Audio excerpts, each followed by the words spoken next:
Hi everyone, it's a great day today, and let me tell you why. Because today I spent all morning booking my next cruises for 2017. And the first one I booked was the Norwegian Getaway, one of their newest ships. So let's find out all about the Getaway before I head out for that trip.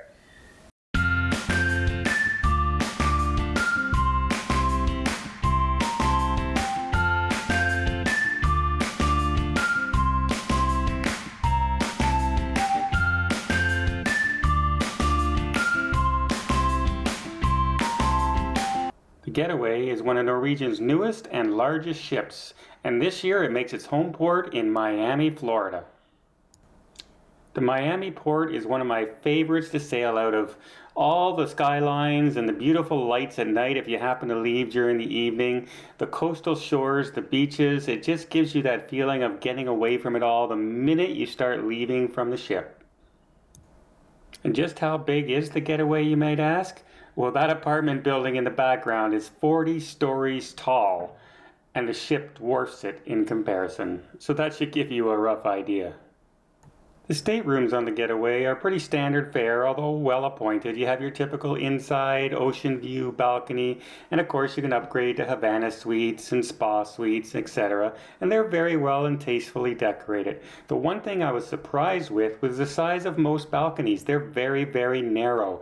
If you're looking in like a larger balcony that you can stretch out on, consider looking to a spot on the ship where the ship extends out a little bit, or get yourself an aft cabin, as they tend to be longer and give you a lot more balcony space to work with. If you like a little bit of peace and quiet on your cruise, I suggest the Haven Suites, because they give you access to the inside the ship kind of area that is specifically for Haven guests, where you have your own private pools and hot tubs, and it's a heck of a lot quieter than anywhere else on the ship. The next question is, does the Getaway have enough to keep you busy during sea days? And the answer quite simply is yes.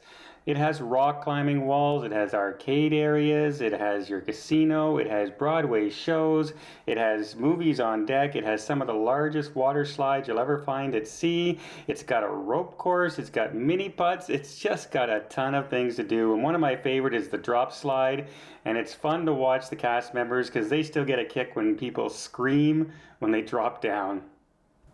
So being a big entertainment person myself, I love going on the water slides. I love participating in all the shows that they do with the audience participation. I'll even spend a few bucks in the casino once in a while, even though, yeah, I've never, ever singly won. They do have some Broadway shows like Rock of Ages and a few others that are okay and they get the job done. You're not going to think that you're watching Broadway, but it's a fun show to watch, and it does pass a couple hours during the evening. They have Rock of Ages, Grease, and shows like that. Of course, they have gyms, they have health spas, they have kids shows. There's lots of places to keep people occupied. They have trivia contests. They have live movies at night. They'll sometimes show sporting events like the Super Bowl on the outside screen. Now, I will warn you, if you think that the advertising posters like this picture here that shows a completely empty ship and lots of room to sit down and watch, yeah, you're going to be sorely disappointed, because the pool area and the lounging areas can be extremely crowded. Just take a look at the crowds on these days and try and picture yourself trying to find a lounge or trying to find an area. It can be very, very frustrating because the pool is exceptionally small for this size of ship. Now let's talk about what everyone asks me. How is the food? Well, according to a lot of people, the food is about standard for most cruise lines. It can be very good in some places, and some can leave you leaving a little bit to be desired. But that's everyone's taste, right? Some people love an Angus burger and some people want something a little more fancy. So I'm guaranteed that somewhere on this ship you're going to find food that you're going to like, whether it's a specialty restaurant or one of the main dining areas. Just look how beautiful some of these restaurants are, and I can't wait to sit down and have a meal. I can't wait to sit here at the Sunset Bar overlooking the ocean and even the ice bar. I'm Canadian, I'm going in the middle of the winter, and I can't wait to go and sit in minus 20-degree temperature and have a drink. That sounds like fun for us Canadians.